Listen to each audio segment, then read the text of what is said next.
وصحبه عليهم أجمعين أما بعد فأعوذ بالله من الشيطان الرجيم بسم الله الرحمن الرحيم قد جاءكم من الله النور وكتاب مبين صدق الله مولانا العظيم وصدق بلغناه رسول النبي الأمين الكريم ونحن على ذلك لمن الشاهدين والشاكرين والحمد لله رب العالمين۔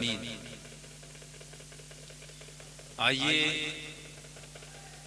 کچھ کہنے و سننے سے قبل ہمارا انتہائی خلوص و محبت کے ساتھ نبی والے نبی پر ہدیہ درود کی ڈالی نچھاور کریں۔ پڑھیں اللہم صلی علی سیدنا و مولانا محمد وعلا آل سیدنا و مولانا محمد وبارک وسلم صلی علیہ صلاة و سلام علیک یا رسول اللہ صلی اللہ تعالی علیہ وآلہ وسلم۔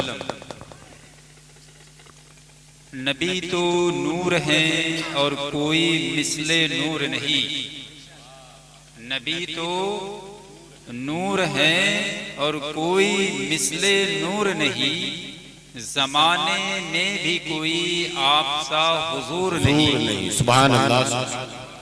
اور کیوں اپنی طرح کہے، کیوں اپنی طرح کہے شان ان کی دیکھ ذرا، کیوں اپنی طرح کہے شان ان کی دیکھ ذرا، آقا اس وقت تھے آدم کا جب ظہور نہیں۔ سبحان اللہ۔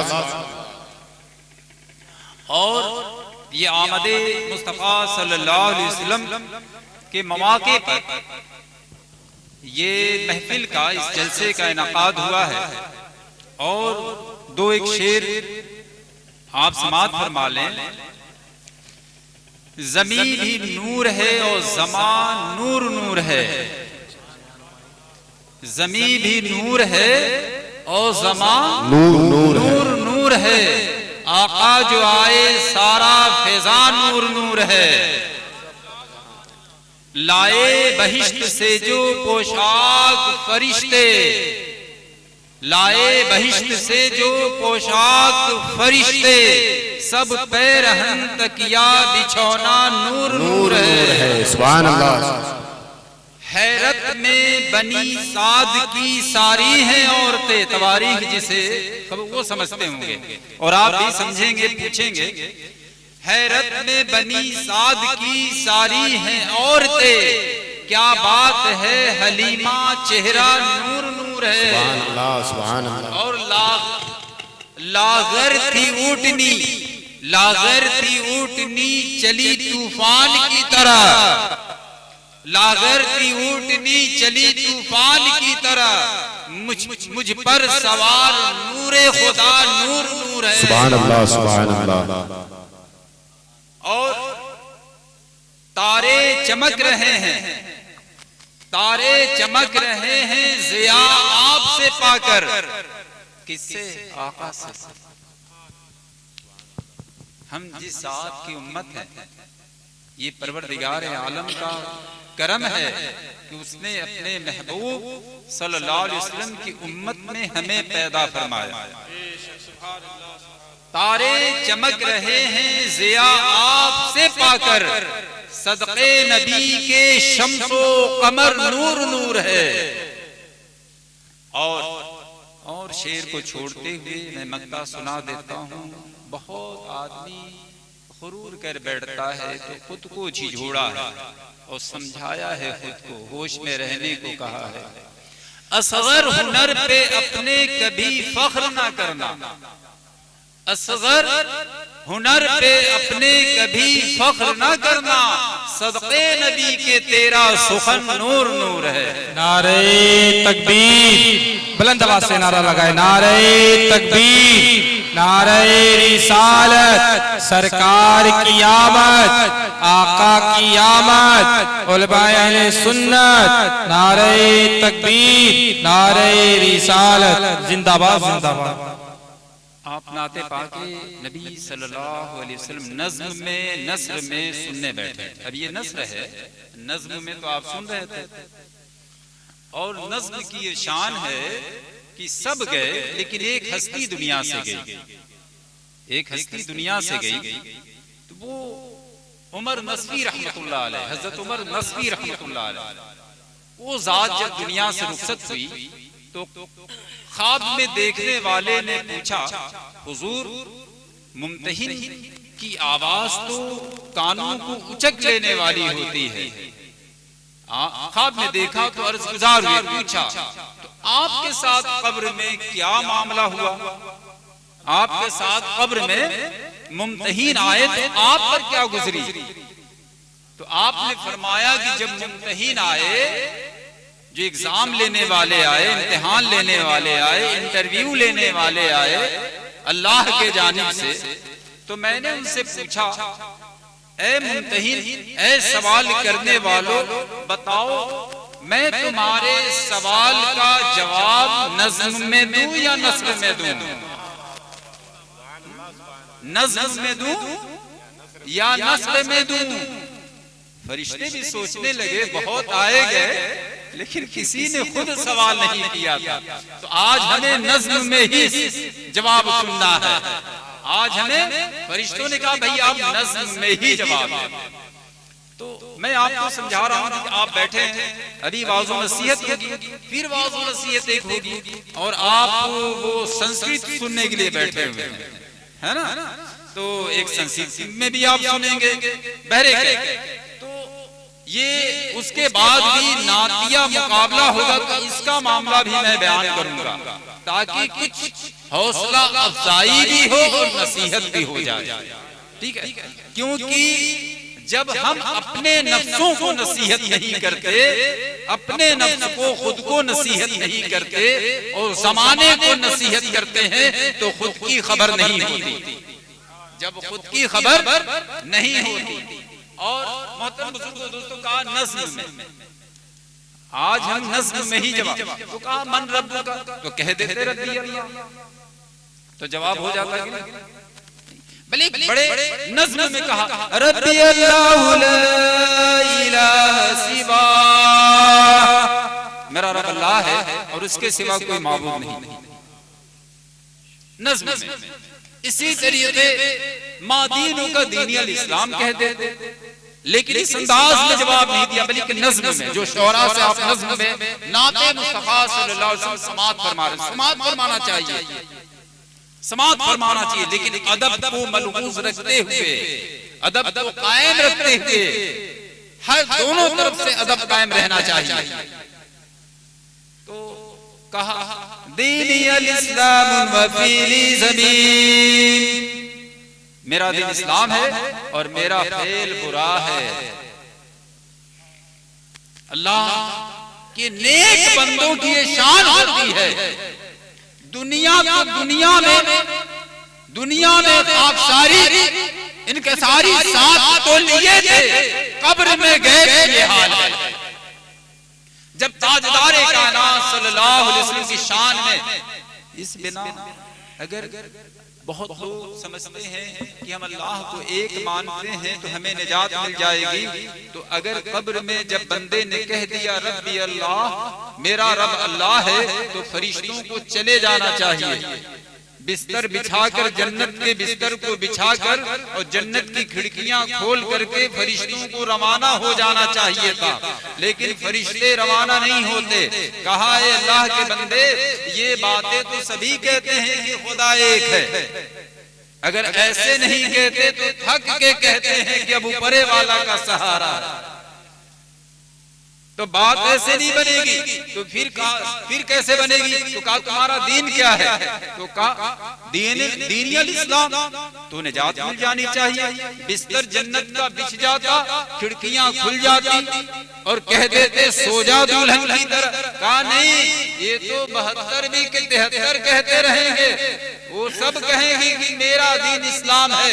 پہلے اب بتا اس ذات کے بارے میں، یہ ذات کے بارے میں بتا تو دنیا میں کیا کہتا تھا، تب تجھے نجات ملے گی۔ تو حضرت عمر نصفی رحمت اللہ تعالی علیہ نظم میں کہا وَنَبِي مُحَمَّدٌ مُصْطَفَى، اللہ کے نبی ہیں، اللہ کے برگزیدہ ہیں، یہ اللہ کے پیارے ہیں، کیونکہ دنیا میں عاشق کے آقا کے وہاں اس پیار سے نظم میں سنا دیا۔ اور غزوہ خیبر کا واقعہ شعراء کی طرف سے اس لیے میں سنا رہا ہوں کہ دیکھیے وہ شاعر بھی تھے اور انداز کیا تھا۔ غزوہ خیبر کا واقعہ سنا رہا ہوں۔ ہم حسان ابن ثابت رضی اللہ تعالیٰ عنہ کے واقعات کو تو سنتے رہتے ہیں، لیکن حضرت سلمہ ابن اقوا رضی اللہ تعالیٰ عنہ سفر خیبر کا واقعہ بیان کرتے ہیں کہ ہم رات میں سفر کر رہے تھے، تو میرے بھائی عامر ابن اقوا جو شاعر آدمی تھے، تو ایک شخص نے، ایک آدمی نے کہا، اے عامر ابن اقوا ہمیں کوئی شعر نعت سنائیے تاکہ سفر آسانی سے کٹ جائے۔ کیا؟ نعت پاک مصطفیٰ سنائیے، کچھ شعر و اشعار سنائیے تاکہ ہمارے سفر آسانی سے کٹ جائے۔ تو وہ شعر سنانے لگے، وہ اشعار سنانے لگے، تو میرے آقا صلی اللہ علیہ وسلم نے سنا تو لوگوں سے پوچھا وہ حدیث کون ہے، یعنی وہ شعر و اشعار سنانے والا کون ہے؟ اب میرے آقا توجہ فرما رہے ہیں، وہ کون ہے؟ تو لوگوں نے کہا وہ عامر ابن اقوا ہے۔ تو میرے آقا صلی اللہ علیہ وسلم نے ارشاد فرمایا، کیا کہا؟ اللہ اس پہ رحم فرمائے، کیا؟ اللہ اس پر رحم فرمائے۔ لیکن موقع خاص تھا، یہ آقا کی عطا ہے، آقا یہ عطا کر رہے ہیں۔ ایک راوی فرماتے ہیں کہ ایک آدمی، وہ بھی آدمی میں حضرت سیدنا عمر رضی اللہ تعالیٰ حضور کی بارگاہ میں عرض گزار ہوئے، میرے آقا ان کو کچھ دن رہنے دیتے تاکہ ہم ان سے فائدہ اٹھاتے۔ کیا اٹھاتے؟ فائدہ اٹھاتے، یعنی ہم نعت و اشعار سماعت فرماتے۔ بات سمجھ میں آ رہی ہے؟ یہ سب حضور کے عشق کی بات ہے، یہ محبت کی۔ ایسے خاص مواقع پر میرے آقا اگر کسی کے لیے کہہ دیتے اللہ اس پر رحم فرمائے تو ان کے لیے شہادت واجب ہو جاتی۔ سبحان اللہ، سبحان اللہ۔ تو نعت پاک مصطفیٰ صلی اللہ علیہ وسلم شعرا جب پڑھتے ہیں تو آپ نوٹ سے نواز رہے تھے، لیکن جب آقا کے سامنے شعر و اشعار پڑھا گیا تو حضور نے انہیں شہادت کی دولت عطا فرما دی۔ نعرہ رسالت، علماء اہل سنت، نعرہ تکبیر، سبحان اللہ۔ میں یہاں وہاں سے لپیٹ کر باتیں نہیں سمجھا رہا ہوں، میں اس الفاظ میں اس لیے سمجھا رہا ہوں، یہ بخاری شریف جلد 2 باب غزوہ خیبر کی حدیث پاک ہے، یہاں وہاں سے نہیں۔ محترم بزرگوں، دوستو، یہ بات ذہن میں آ گئی۔ آپ یہ نعت پاک میں جو آپ مشغول ہیں، آپ نعت پاک مصطفیٰ صلی اللہ علیہ وسلم سماعت فرما رہے ہیں، یہ حضور کی محبت کی دلیل ہے۔ بہت لوگ تو یہ سوچتے ہیں، بہت یہ کیا کرتے ہیں، بہت لوگ چہرے پہ داڑھی ہے، پیشانی پہ نماز کے داغ بھی ہیں، بہت لوگ سوچتے ہیں یہ کیا کر رہے ہیں، ایسی محفل رچانے بسان یہ کیا ملا۔ لیکن ہاں اس پر تو سوال کرتے ہیں، لیکن گانا گانے پر کوئی سوال نہیں کرتے۔ آپ نے حضور تاجدار کائنات صلی اللہ علیہ وسلم کی آمد کی محبت میں جھنڈا بینر لگایا، یہ عاشقوں کا کام ہے۔ جھنڈا بینر کی باتیں حضور تاجدار کائنات صلی اللہ علیہ وسلم خود جھنڈا تیار کرایا کرتے تھے۔ بہت ساری دلیلیں میں دے سکتا ہوں، جب ضرورت پڑے گی تو یہی خیبر کا موقع، مقام مؤتہ کا موقع، فتح مکہ کا موقع، احد کا موقع، بدر کا موقع، تمام غزوات میں تاجدار کا، یہاں تک کہ میرے آقا جب مدینہ طیبہ ہجرت فرما کر آئے تو لوگوں کے پاس علائم اور مصائب کا دور تھا، لوگوں نے اپنی چادریں گمچھوں کو باندھ کر کے جھنڈا بنا کے لہرایا اور خوشیاں منائے تھے۔ زندہ باد زندہ باد. اور فتح مکہ کے موقع پر میرے آقا جب تشریف لے جا رہے تھے، علائم اور مصائب کا دور تھا، تو میرے آقا صلی اللہ علیہ وسلم نے جھنڈے کو اتنا ضروری آپ جانتے تھے کہ ام المومنین عائشہ صدیقہ رضی اللہ تعالی عنہا کے چادر مبارک سے جھنڈا تیار ہوا تھا. بات سمجھ میں آ رہی ہے؟ میں ایک یہ موقع کی بات تھوڑا جملے میں سنایا ہوں، پھر آپ کو باتیں اور بھی سماعت فرمانی ہے، سماعت فرما لیں اور نعت پاک مصطفیٰ صلی اللہ علیہ وسلم سنیں، بیٹھیں. جو بھی مقابلے کی بات، ہم مقابلے کے لیے نعت نہیں پڑھتے، نہ مقابلے کے لیے تقریر کرتے ہیں. میں بتا دوں تو جملتاً بات جو بھی ہیں وہ سنیں گے اور سننا ضروری ہے. ہمیں اس راہ میں ہمارے شعراء اور ہمارے علماء بذات میں کبھی بھی حسد نہیں کرنا چاہیے. کیا حسد شیطانی صفت ہے. کسی کی بلندی سے اللہ جسے جتنا چاہتا ہے عزت عطا فرماتا ہے. یہ سب اس کی عطا ہے. جتنا جس کو چاہتا ہے، جہاں تک چاہتا ہے وہیں تک پہنچاتا ہے. ٹھیک ہے؟ آدمی جیسے شیطان بہت پڑھا لکھا، لیکن وہ حاسد تھا. ایک کام اس نے کیا، چوری کیا 3 راتوں تک چوری کیا.